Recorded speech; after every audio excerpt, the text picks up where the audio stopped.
Bien-aimés dans le Seigneur,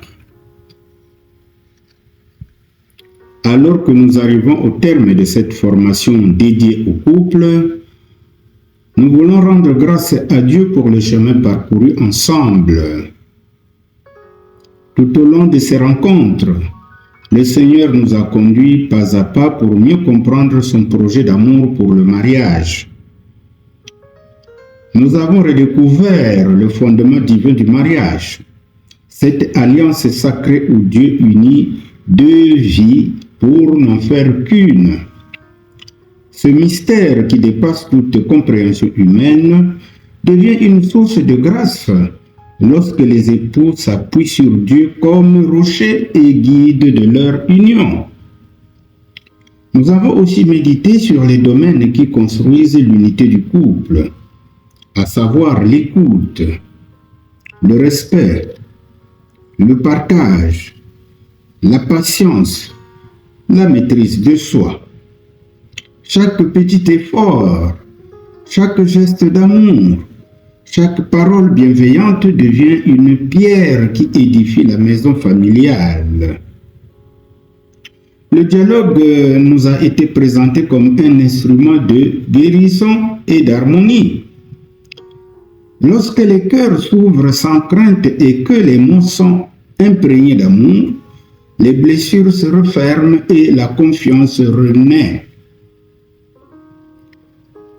Nous n'avons pas hésité à aborder la sexualité selon le dessein de Dieu, non pour alourdir les consciences, mais pour rappeler que ce domaine, souvent mal compris, est un lieu de rencontre profonde et bénie, où Dieu appelle les époux à se donner l'un à l'autre avec respect, tendresse et fidélité.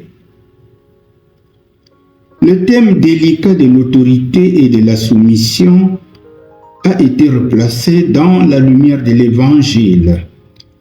Là où le mari aime comme Christ a aimé l'Église et où la femme répond avec confiance et respect, il se crée une harmonie qui reflète la beauté du royaume de Dieu. Nous avons également insisté sur la prière dans le couple. Cette arme précieuse est souvent négligée. Un couple qui prie ensemble demeure sous le regard de Dieu, reçoit sa sagesse et se tient debout face aux tempêtes de la vie. Enfin, nous avons médité sur le pardon. Ce chemin parfois difficile, mais indispensable. Sans pardon, les cœurs se ferment. Avec le pardon, les cœurs respirent à nouveau et la vie reprend. Le pardon est l'huile qui empêche les rouages du mariage de se gripper. En terminant, mes bien-aimés, que le Seigneur fortifie chaque foyer représenté qui nous suit, soit de manière régulière, soit ponctuellement.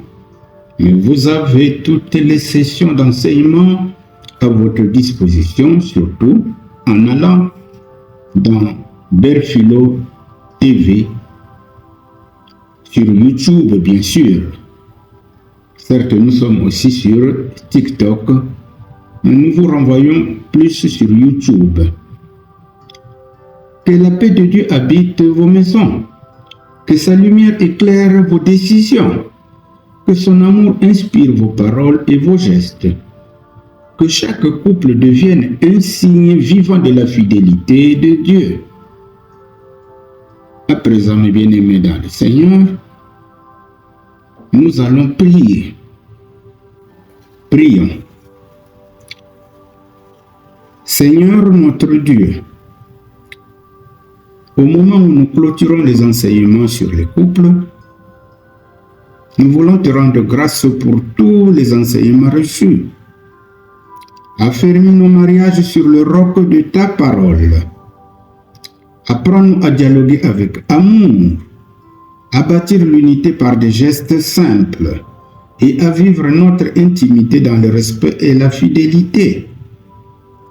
Inspire au mari un cœur rempli d'amour, et accorde aux épouses une paix confiante. Fais de la prière notre force quotidienne et du pardon notre chemin de guérison. Seigneur, protège nos couples, garde nos maisons dans ta paix et que ton amour demeure au centre de nos vies.